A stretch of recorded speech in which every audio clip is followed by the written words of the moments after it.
मतलब पुराने लोग और प्रगतिशील लोग मतलब अभी इस समय के, तो दोनों को उन्होंने कंपेयर किया है। तो पुराने लोग जो थे वो ज्यादा समय शांत बैठते थे, और प्रगतिशील लोग जो हैं वो सदा व्यस्त और समस्या से घिरे हुए रहते हैं। कुछ खास घटनाओं में ही तनाव में रहते थे। पुराने लोग जो है वो कुछ खास खास घटनाएं होती थी उसी समय वो तनाव में रहते थे, वरना रिलैक्स रहते थे। और अभी के लोग जो हैं हमेशा ऑनलाइन रहकर अपने फोन में आने वाली नोटिफिकेशन की राह देखते रहते हैं। पुराने लोग समस्याएं असली होती थी उनकी, पहले के समय में समस्याएं असली होती थी। समस्या में वाकई उनके जीने मरने की नौबत आ जाती थी। ऐसी ऐसी समस्याएं रहती थी जो वाकई में बहुत ही ज्यादा जीने मरने तक की नौबत आती थी, इस तरह की रहती थी। और आज के समय में कई बार एकाध एसएमएस या ईमेल भी उन्हें समस्या का संकेत लगता है। पुराने समय के लोगों को समस्या असली होने की वजह से समस्या के वक्त कार्टिसोल और एड्रेनाइल का बहाव शरीर को स्वस्थ करता था। जब उनको ये तनाव आता था तो ये इस तरह के ये रिलीज होते थे रसायन। और अभी इस समय हमेशा और कम मात्रा में होने वाले कार्टिसोल के बहाव की वजह से शरीर को हानि पहुंचाने वाले और बीमारी को आमंत्रित करने वाले परिणाम देखने में आते हैं। वैसे देखा जाए तो यह तनाव हमारे काम का है और हमारे बचाव के लिए उपयोगी भी है, लेकिन हर थोड़े समय के बाद इस तनाव का बार बार आना शरीर के लिए यकीनन हानिकारक है। लगातार तनाव में रहना शरीर के लिए हानिकारक होता है, साथ ही यह मस्तिष्क की याददाश्त से संबंधित पेशियों पर भी नकारात्मक असर करता है। अगर लगातार तनाव बना रहता है तो हमारी याददाश्त भी कमजोर होती है। लगातार आने वाले तनाव से निराशा पैदा होती है। निराशा ना आए इसके लिए जिन हार्मोन्स का निर्माण होना जरूरी है वह रुक जाता है। इसकी वजह से बाकी परिणाम भी देखने को मिलते हैं, जैसे कि चिड़चिड़ाहट, नींद ना आना, चिंता और उच्च रक्तचाप। ये सब तनाव के कारण ही है।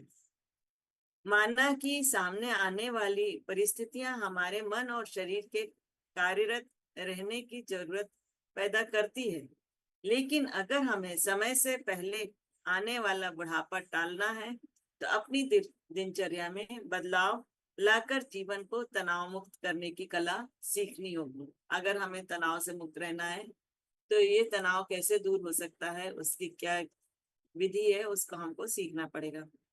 तो तनाव कम करने के लिए सजग रहें, मतलब माइंडफुलनेस।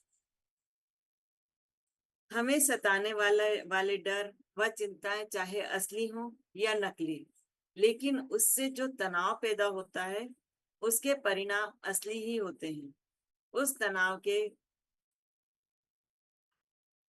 हमारे शरीर और मन पर बुरे परिणाम होते हैं। इससे हमारी हजम करने की शक्ति और त्वचा से लेकर कई सारे अंगों पर बुरा प्रभाव पड़ता है। मतलब हमारा डाइजेस्टिव सिस्टम भी गड़बड़ हो जाता है और स्किन पे भी उसका असर दिखाई देने लगता है तनाव के कारण। इसलिए समस्या आने से पहले ही हमें इसके उपाय खोज लेने होंगे। कई सारे लोगों ने इसके लिए माइंडफुल तनाव सजग रहने की सलाह दी है। तनाव मुक्त होने के उपाय में सजग रहने का सबसे ज्यादा महत्व दिया गया है। हम किन परिस्थितियों में कैसा प्रतिसाद कर देते हैं, इस पर अपना ध्यान एकाग्र करना सजगता की पहली पायदान है। ऐसा करने से हम अपने आप वर्तमान में जीने लगते हैं और विचारों को अपने नियंत्रण के बाहर जाने से रोक पाते हैं। साथ ही विचार का बिना वजह होने वाला तनाव हम रोक सकते हैं। तो जब हम सजग रहते हैं, वर्तमान में रहते हैं और वर्तमान में रहते हैं तो तनाव होने का सवाल ही नहीं उठता है। क्योंकि जब हम जैसे हम श्वासों से जुड़ने लगते हैं तो हम वर्तमान में रहने लगते हैं। तो ये भी अगर हम सजग रह करके कोई कार्य कर रहे हैं, जो कार्य कर रहे हैं उसी के वहीं हम मौजूद हैं, उसी के बारे में हम सोच रहे और काम कर रहे हैं, तो हम तनाव से मुक्त हो सकते हैं।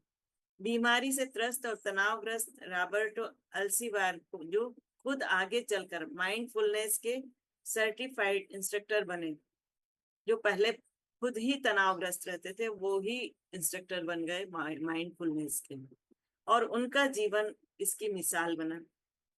इसके लिए उन्होंने अपनी व्यस्त जीवन शैली को त्याग दिया। वे कहते हैं, हमें विचारों पर विचार करने की आदत लग चुकी है, जिसकी वजह से हम एक चक्रव्यूह में अटके हुए हैं। हमें इस चक्रव्यूह से बाहर आने की कला सीखनी है। हम ऐसे कई सारे लोगों को जानते हैं जो फोन पर बात करते वक्त या टीवी देखते वक्त नाश्ता करते हैं। अगर हम उनसे पूछें कि आपने अभी जो आमलेट खाया उसमें प्याज था क्या, तो वे जवाब नहीं दे पाते।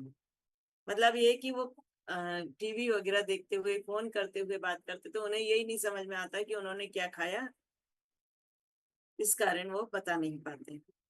सजगता की अवस्था तक पहुंचने का एक मार्ग है ध्यान, यानी मेडिटेशन। ध्यान की मदद से हम इस विश्व से हमारी और आने वाली जानकारी को छानकर अपने मन में भेज सकते हैं। सांस से संबंधित व्यायाम और बॉडी स्कैन के माध्यम से भी हम इस लक्ष्य को हासिल कर सकते हैं। माइंडफुलनेस यानी सजगता को अपने प्रशिक्षण के माध्यम से हासिल कर सकते हैं। अगर इसी चीज को हम हमेशा और ध्यान एकाग्र करके कर पाते हैं, तो हम अपने तनाव को यकीनन काबू कर सकते हैं। थोड़ा सा तनाव अच्छा होता है, मतलब थोड़ा तनाव होना भी चाहिए हमारे जीवन में, तभी हम कार्य कर सकते हैं, नहीं तो नहीं। हमेशा रिलैक्स रहेंगे तो काम नहीं होगा। तो थोड़ा सा तनाव अच्छा होता है। ज्यादा समय रहने वाला और ज्यादा मात्रा का तनाव भले ही लंबी आयु के और शारीरिक और मानसिक स्वास्थ्य के लिए घातक हो, लेकिन कम मात्रा का तनाव हमारे लिए फायदेमंद होता है।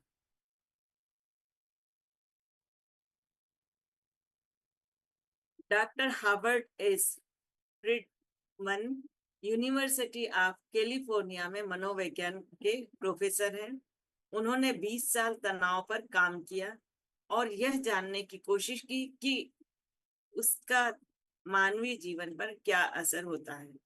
वे इस निष्कर्ष पर पहुंचे कि जो लोग कुछ हद तक तनाव में रहते हैं, वे सामने आई समस्या से लड़ने के लिए तन मन से ताकत लगाते हैं। ये लोग ज्यादा आरामदायी और सुस्त जीवन जीने वाले लोगों से ज्यादा स्वस्थ रहते हैं और ज्यादा जीते हैं। इससे यह साबित होता है कि नियंत्रित मात्रा में तनाव में रहने वाले लोगों पर तनाव का सकारात्मक परिणाम होता है। मतलब अगर तनाव नियंत्रित है तो उसका प्रभाव हमारे शरीर पर सकारात्मक होगा। वे लोग ज्यादा आनंदित जीवन जीते हैं, अच्छी आदतें बनाते हैं और गलत आदतों से दूर रहते हैं। मतलब एडिक्शन वगैरह नहीं होता है। इस किताब में हम 100 साल से ज्यादा यानी करीबन 110 से ज्यादा साल जिए हुए लोगों से मिलने वाले हैं।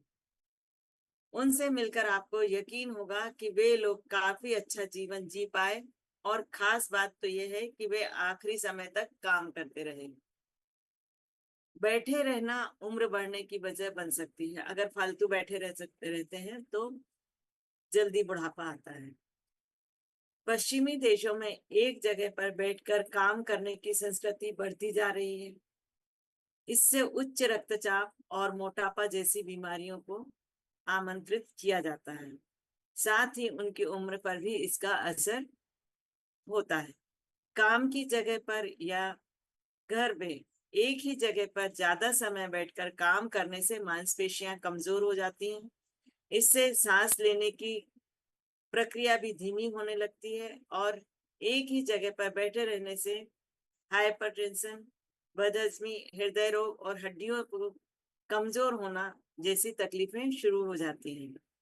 हाल ही में किए गए एक सर्वे के अनुसार एक ही जगह पर बैठकर काम करने से प्रतिरक्षा शक्ति भी पर भी गलत असर होता है और पूरी शरीर संस्था का काम बिगड़ जाता है। जब एक ही जगह घंटों बैठे रहते हैं तो हमारे शरीर का सारा सिस्टम ही बिगड़ जाता है। यह समस्या सिर्फ कंपनी या ऑफिस में काम करने वालों की नहीं, बल्कि हर उम्र के लोगों की है। जिन बच्चों को एक ही जगह पर बैठने की आदत होती है, उन बच्चों में काफी कम उम्र में मोटापे की बीमारियां देखने में मिलती हैं। यही मोटापा आगे चलकर बाकी बीमारियों को आमंत्रित करता है। इसलिए बचपन से ही सक्रिय जीवन शैली की आदत डालना काफी जरूरी है। जैसे बच्चों के लिए आउटडोर गेम बहुत ज्यादा जरूरी है। एक जगह पर बैठे न रहना उतना ही मुश्किल होता है। थोड़ी सी हलचल और रोजमर्रा की जिंदगी में किया हुआ थोड़ा सा बदलाव इस समस्या को जड़ से निकाल सकता है। हमें अंदर से और बाहर से भी कार्यक्षम रहने के लिए कुछ छोटे मोटे बदलाव करने होंगे। इसके लिए हमें कुछ बातों को अपने जीवन के साथ जोड़ना है। मतलब जैसे ऑफिस जाते समय पैदल जाएं। अगर यह संभव नहीं है तो रोज कम से कम 20 मिनट पैदल चलें। लिफ्ट की बजाय सीढ़ियों का इस्तेमाल करें। इससे आपकी मांसपेशियां मजबूत हो जाएंगी, सांस लेने की क्षमता अच्छी हो जाएगी। सामाजिक कार्यों में सम्मिलित हों। इसका सबसे बड़ा फायदा यह है जो समय टीवी के सामने बैठकर व्यर्थ जाता है, उस समय में शरीर में हलचल करने का मौका मिलता है। जंक फूड की बजाय फल खाना शुरू करें। इससे बार बार खाना नहीं पड़ेगा और शरीर को ज्यादा अच्छा खाना मिलेगा। सही मात्रा में नींद लें। छोटे बच्चे या फिर जानवरों के साथ खेलें या किसी संघ के सदस्य बने। इससे शरीर तो तंदुरुस्त होता ही है, साथ ही मन को भी नई ऊर्जा मिलती है, साथ ही स्व प्रतिमा भी ऊंची होती है। अपने रोज के कामों को सजगता से देखें। शरीर को हानि पहुंचाने वाली आदतों को पहचानें और उनकी जगह पर नई आदतें डालें। यदि हम अपने रोज के जीवन में छोटे छोटे बदलाव करते हैं तो हमारा मन और शरीर दोनों ही तरोताजा होते हैं और इसी में लंबी उम्र के बीज बोए जाते हैं। स्वस्थ रहने का राज माना कि बाहरी और भीतरी दोनों स्तरों पर हमारी उम्र बढ़ती है। माना कि हम शरीर और मन दोनों स्तरों पर बड़े हो रहे हैं, लेकिन लोगों की उम्र पहचानने का सबसे आसान तरीका उनकी त्वचा। हमारे शरीर के अंदर जो बदलाव होते हैं वे त्वचा पर स्पष्ट होते हैं। विज्ञान ने यह साबित किया है कि युवा रहने के लिए सबसे प्रभावी साधन है नींद। आजकल लोगों की नींद बहुत कम हो गई। रात को 12-12, 1-1, 2-2 बजे तक के टीवी देखते रहते हैं, तो इसका प्रभाव भी उनके ऊपर पड़ता है।